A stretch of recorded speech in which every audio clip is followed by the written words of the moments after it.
Thank you very much. Thank you. Please. Oh,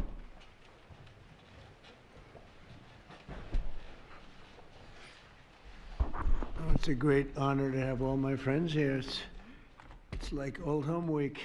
What a job you're doing. And thank you very much for that. We want to begin by thanking the people that have done such a great job at the White House. They have been doing really incredible work during a shutdown.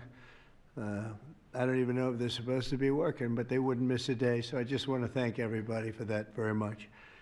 And we're here today to discuss a sweeping, unprecedented, and historically successful operation that my administration has carried out in recent weeks to arrest, prosecute, and permanently remove members of foreign drug cartels from American soil. And the people gathered around this table are the ones that are doing it, and in this room. Some of them sitting a little behind. In fact, some of them, I'm surprised they're not actually at the table. You people should be very insulted by that.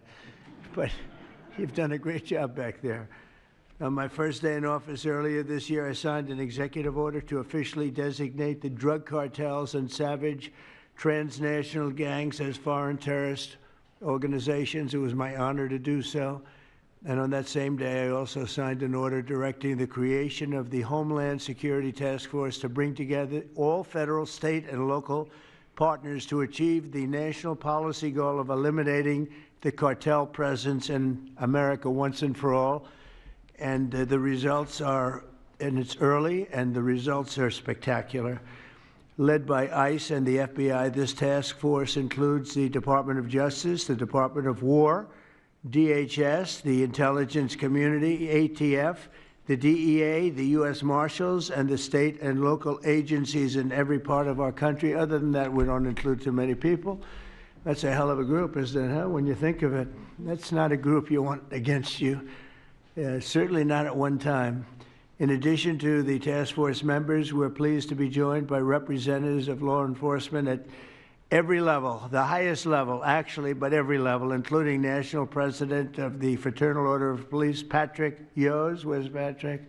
Patrick, thank you, Patrick. Thank you for the endorsement, too.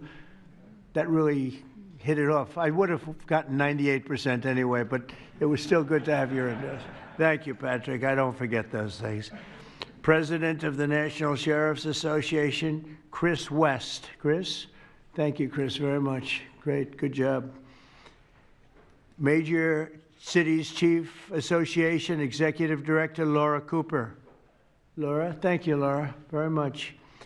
Major County Sheriffs of America Executive Director Megan Noland. Megan, thank you. Thank you very much. And President of the National Border Patrol Council, my friend, and a very good speaker, by the way. Whenever he gets up and speaks, I say, that guy can really speak. I don't know. I don't want him to run for office. I want him to stay where he is. Paul Perez. Paul? Thank you, Paul. Where is Paul? Hi, Paul. What are you doing over there, Paul? Good job. Good speaker you are, though, Paul. I mean it, too. You've made some incredible speeches, and all from the heart, too, right? Some great ones. Today, you'll hear details from my national security and homeland security teams about the extraordinary historic achievements of this new Homeland Security Task Force since it became fully operational last month in all 50 states. The job they're doing. What we inherited from this past administration is like disgraceful.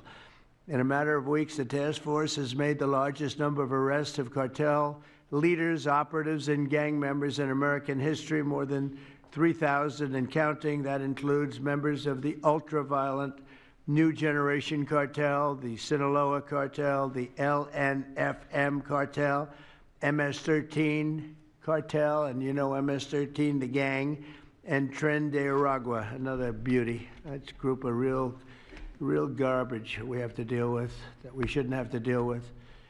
These are, in addition to the massive numbers of dangerous criminals my administration arrested nationwide since January 20th, numbering over 120,000. It's a record, and 120,000 criminal arrests. Thank you very much.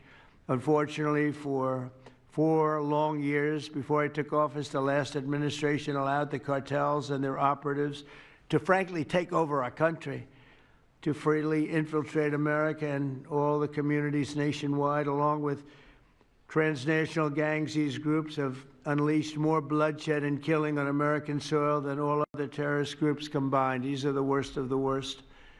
It should now be clear to the entire world that the cartels are the ISIS of the Western Hemisphere, in addition to their monstrous violence, such as cutting off heads, burning their enemies alive, and burning innocent people alive, too, by the way.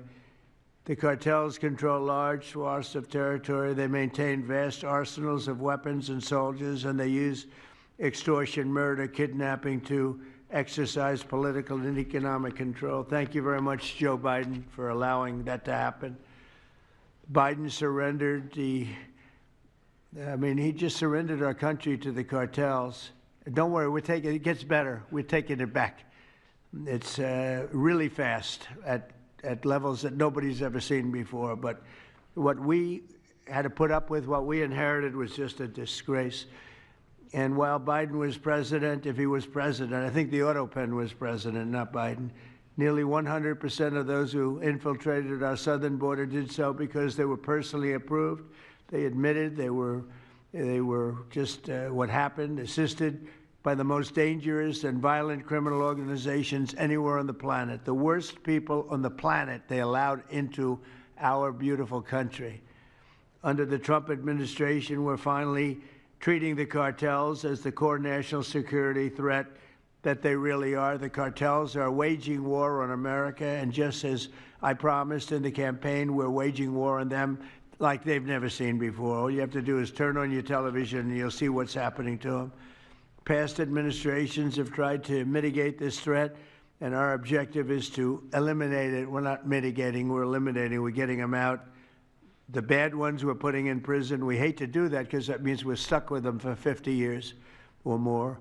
In recent weeks, our Homeland Security Task Force has seized more than 70 tons of deadly narcotics, along with more than 1,000 illegal guns, and that's just recently. This is already the most successful anti-cartel and anti-gang operation in American history, and it's just getting started. We have incredible people. A lot of them are in this room with us today, and it's an honor to have them. But we're going to not stop until the threat has been fully and completely eradicated. I want to thank task force members with us today, including a person who's doing a fantastic job, Attorney General Pam Bondi. Thank you, Pam. Thank you. Secretary of War Pete Hegseth. Sounds so much better than Secretary of Defense. I don't know. Do you guys agree with that? I don't know. It sounds, we won the First World War, the Second World War. I would say everything before and everything in between. And then we got woke and we said, well, let's call it defense. I think we like it this way better. It's funny. That's something I thought it would be maybe controversial. And it's only controversial that we changed the name in the first place. It's not controversial at all. It's been unbelievably